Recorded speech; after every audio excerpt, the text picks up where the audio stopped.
Ladies and gentlemen, our country has come to a crossroad, and now you have the power to change the political landscape of America.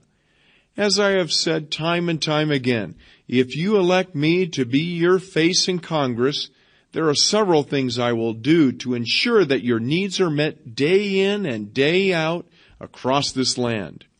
First of all, I plan on proposing new legislation that will invest more tax dollars in our public schools, not only to meet the needs of today, but to encourage developing minds for the future.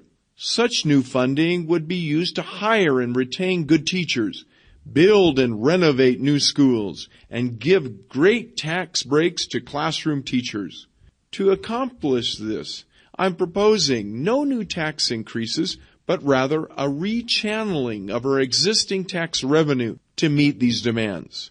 Now, the incumbent and his staff have been talking about this for years with little progress. I plan to change all of this now.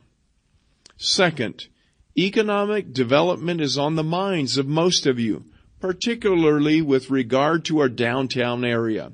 For many years, economic prosperity has been neglected by current government leaders, and I plan to change all of that.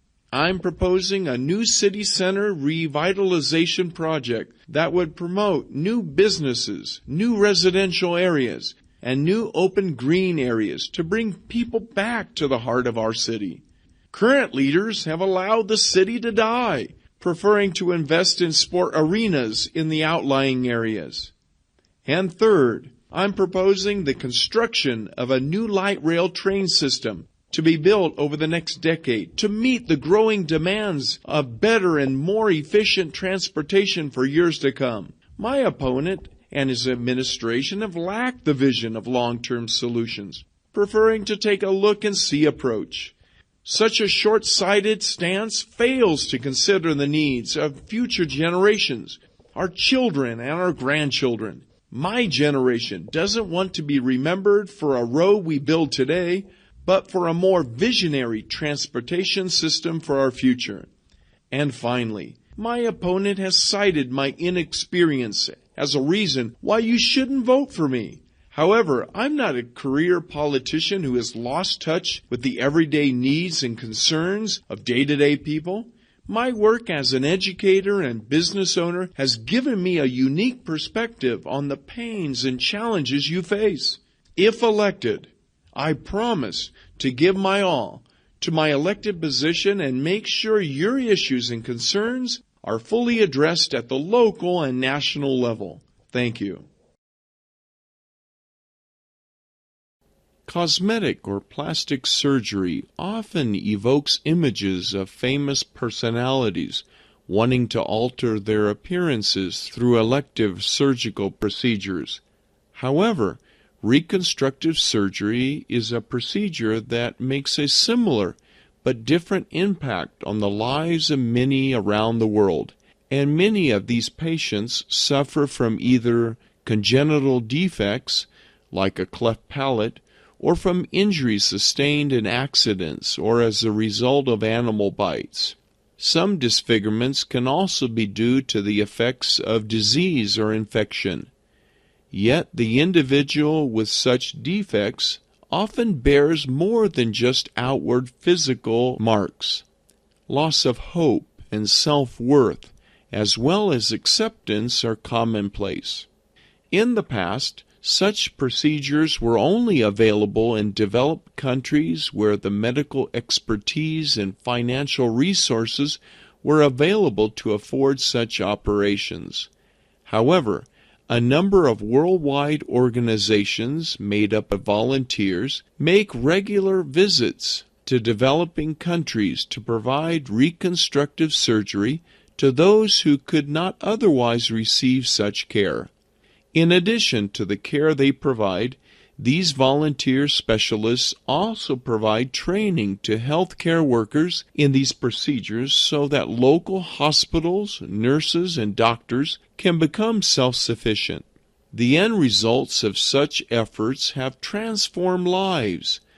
The patient now can live with some normalcy and hope for the future with less fear of being ostracized by neighbors and family. And the healthcare worker who performs the procedure perhaps feels a greater understanding and compassion for those who suffer from such defects. There are many ways for people to assist in supporting these volunteer efforts. Although most people do not have the medical expertise to perform reconstructive surgery, they can still donate time, money, and supplies to such organizations. A quick search on the internet can get you started. Good evening, and welcome to tonight's program. Our guest is the world-known Dr. Charles Adams, who has sparked a great deal of attention over the past several years for his research in the area of language learning. His new book, Learning a Language Over Eggs and Toast, has been on the bestseller list for the past 6 weeks. Welcome to our program. It's a pleasure to be here. Now, Dr. Adams, tell us about the title of your book, Learning a Language Over Eggs and Toast. Well, one of the most important keys to learning another language is to establish a regular study program, like planning a few minutes every morning around breakfast time. Now, sorry for saying this, but your ideas may sound a little simplistic to our viewers. I mean, I took Spanish in high school for 4 years, and I didn't become a proficient speaker of the language. Well, I think there are many people that feel that way, and that's just it. I'm not implying that we can become fluent speakers in a matter of a few minutes here and there, but rather following a regular, consistent, and focused course of study can help us on the way to the promised land of language mastery. And remember, there is a difference between native fluency and proficiency in the language, and I'm proposing the latter. So what are some of the basic keys you are suggesting in your book? Well, as I just mentioned, people need to plan out their study by setting realistic and attainable goals from the beginning. Okay. I mean, some people get caught up in the craze of learning a language in 30 days only to become disenchanted when they don't perform up to their expectations. And small steps, little by little, are the key. For example, planning to learn 5 new vocabulary words a day and to learn to use them actively is far better than learning 30 and forgetting them the next day. Now, you mentioned something about maximizing your learning potential by learning about your own individual learning styles. Can you elaborate on that? Sure. People often have different ways of learning and approach learning tasks differently. Some people are visual learners who prefer to see models of the patterns they are expected to learn. Others are auditory learners who favor hearing instructions, for example, over reading them. Now, our preferences are determined by many factors, for example, personality, culture, and past experience. Well, Dr. Adams, what is your learning style? Well, I'm a very tactile learner. You mean one who learns through hands-on experience? Exactly. So how does knowing your learning style benefit you? Well, this might seem a little unusual, but moving around while trying to learn and memorize material helps me a great deal. While I'm cutting up tomatoes and onions for my omelet in the morning, I might recite aloud vocabulary to the rhythm of the knife. Okay. But it's important to remember that often our learning styles are not singular in nature, but are often very multidimensional, and we tend to learn differently in different situations. So what is my learning style? Well, you're going to have to read my book to find that out. Okay, we just found out from Dr. Charles Adams, author of the book, Learning Languages Over Eggs and Toast. Thank you for joining us. My pleasure. And welcome to today's show, Shirley's Garden. Today we'll be interviewing Shirley on her amazing techniques at growing a square-foot garden.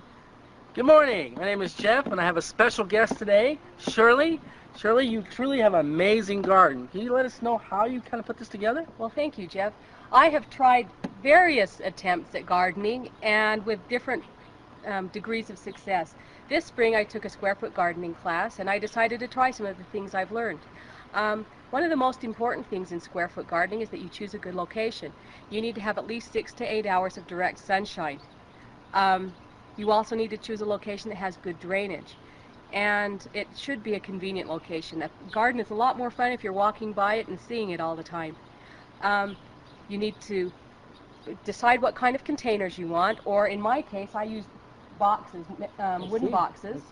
And then I divided them up into 1-foot squares. And then just decided what I wanted to plant. And based on what the final plant would look like, I had 1 per square, or maybe 3 or 4 per square, 12 per square. Mm-hmm. But Shirley, I'm truly amazed at kind of the architect of this garden. I noticed these vertical beams. I've never seen that before. Can you explain that to us a little bit? Well, for example, right here we have some cantaloupe. And cantaloupe take a lot of space when you grow them out on the ground.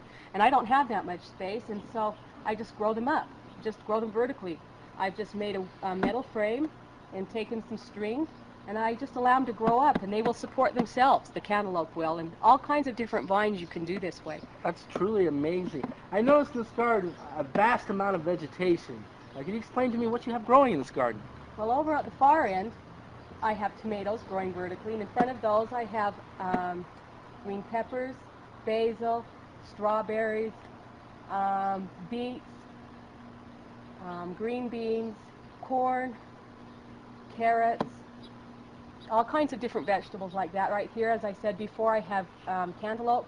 Down at the bottom, I have some Mexican tomatoes called tomatillos. And down at this end, I have eggplant, another kind of pepper called banana peppers, cucumbers, okra, pumpkins, and I think that's about it. Well, Shirley, this is truly amazing. I am so impressed, and I know our viewers will be impressed about this excellent garden. It's just truly amazing. I'd like to thank you very much for having us in today to look at your garden. Thank you, in just a Jeff. few minutes, viewers, we will let you see the entire garden, and maybe Shirley will kind of show you around. So we thank you very much for being with us today, and our special guest, Shirley. Have a nice day. Hello, this is Greg Rice reporting for TBC News in blizzard conditions in the freezing state of Alaska. I've just arrived in Barrow, Alaska to bring you live coverage of what appears to be the results of a huge meteorite impact, perhaps the largest in recent history, that occurred just 12 hours ago. The exact location of the impact is unknown, but estimates put it about 20 kilometers south of Barrow based on shock waves felt throughout the region. Some witnesses say they saw a bright light streaking through the sky, accompanied by a roaring boom moments before the impact. It's unknown whether there are any casualties, but it's unlikely considering this sparsely populated area. Such impacts were commonplace during the formation of our solar system, and many believe that a meteorite 10 kilometers in diameter crashed into Earth 65 million years ago, which led to the mass extinction of many animal species, including the dinosaurs. It's often difficult to calculate the number of such large impacts on Earth because erosion and vegetation make it difficult to spot them. In recent years, astronomers have focused more of their attention on the paths of many uncharted space rocks or asteroids floating out there in space in the hope that we might be able to determine the threat they pose on mankind. We'll keep you up to date on any further developments. This is Greg Rice reporting from Alaska.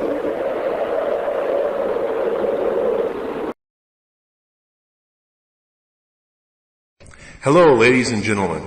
It gives me great pleasure to introduce our keynote speaker for today's plenary address, Dr. Howard Miller.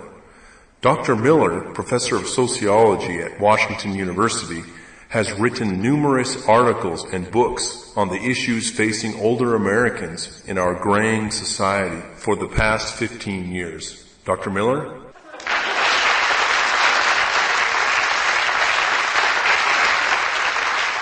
Thank you for that introduction. Today I'd like to preface my remarks from a story from my own life, which I feel highlights our common concerns that bring us here together. Several years ago, when my grandparents were well into their 80s, they were faced with the reality of no longer being able to adequately care for themselves. My grandfather spoke of his greatest fear, that of leaving the only home they had known for the past 60 years. Fighting back the tears, he spoke proudly of the fact that he had built their home from the ground up, and that he had pounded every nail and laid every brick in the process.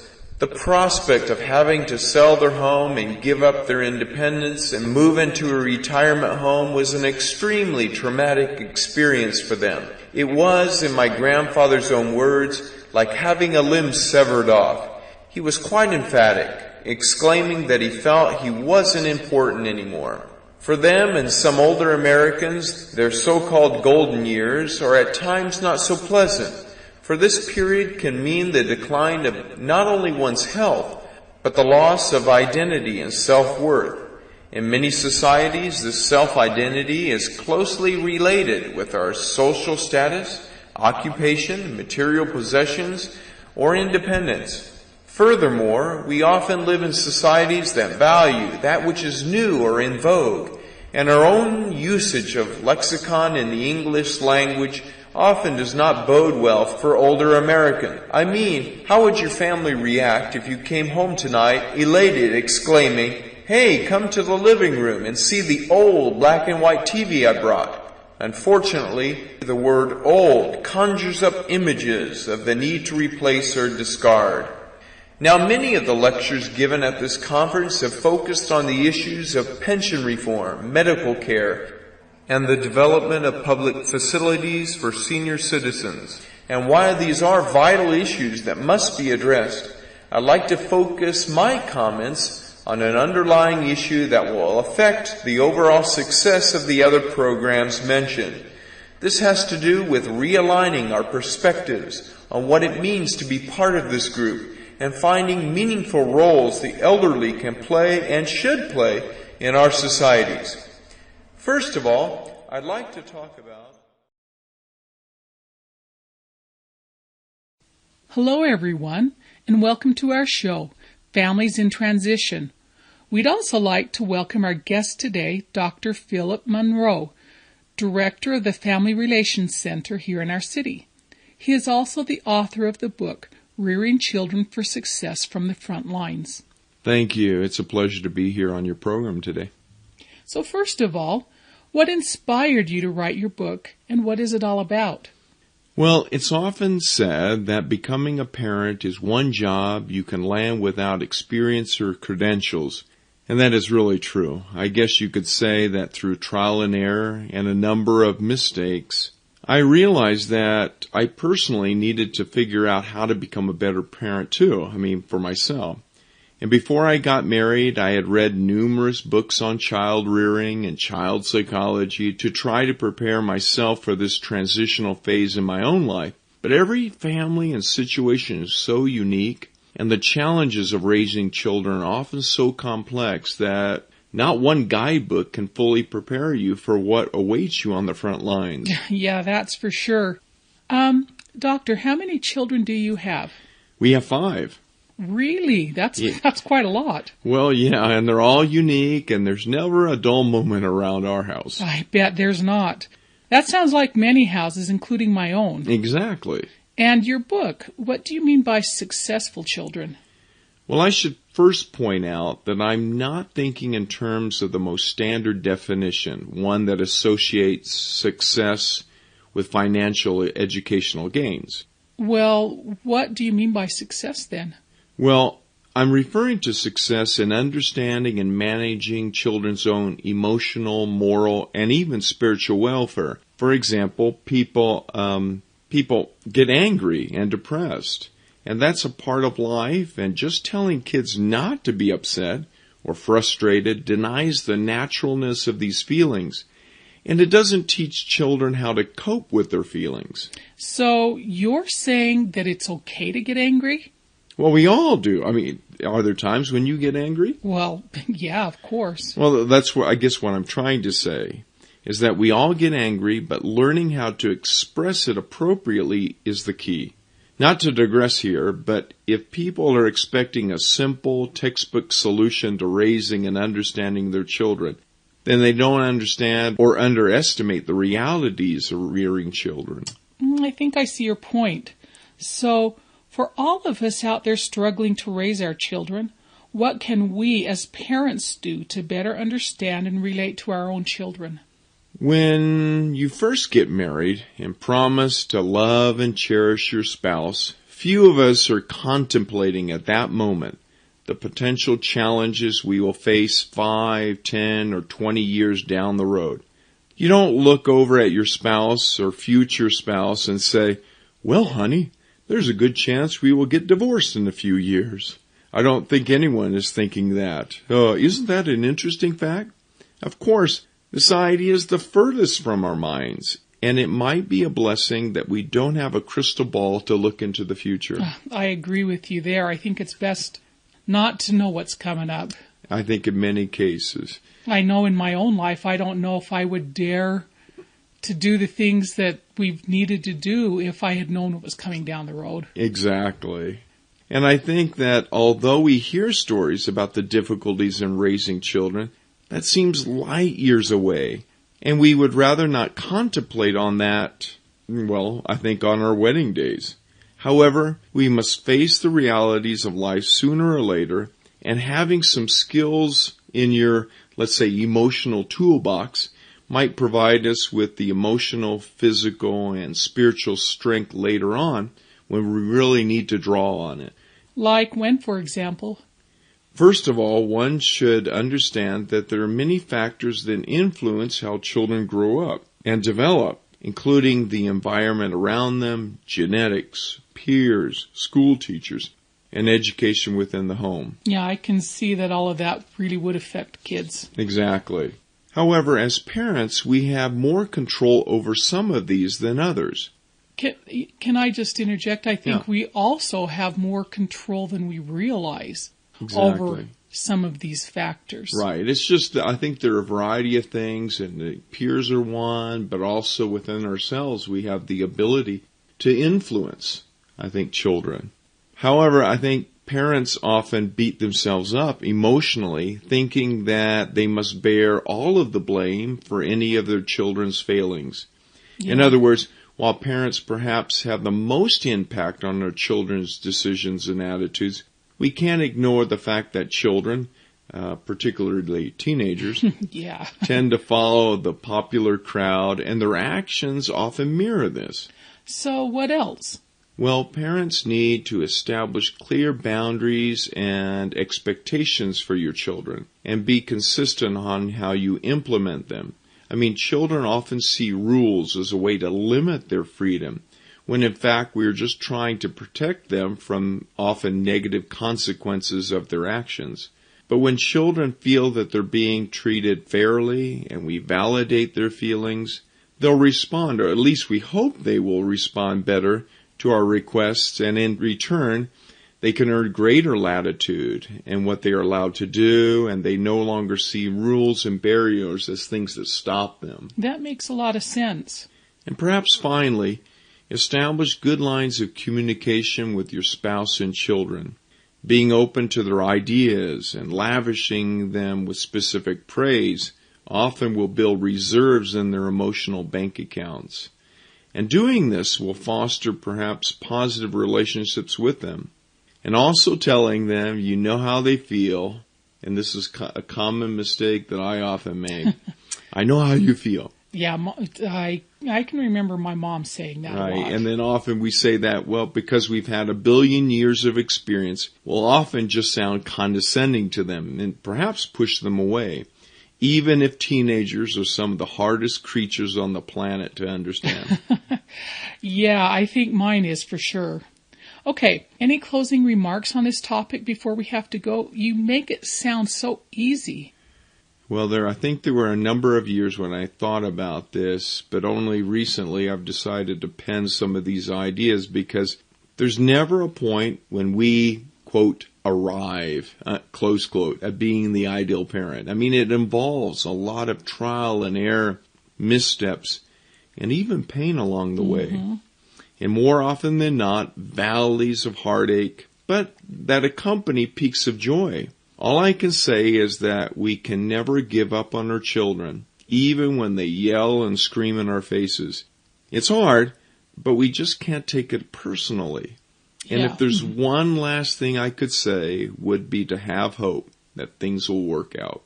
Thank you so much. That sounds like a really important message and important book. Thank you for joining our show today. Thank you. My pleasure.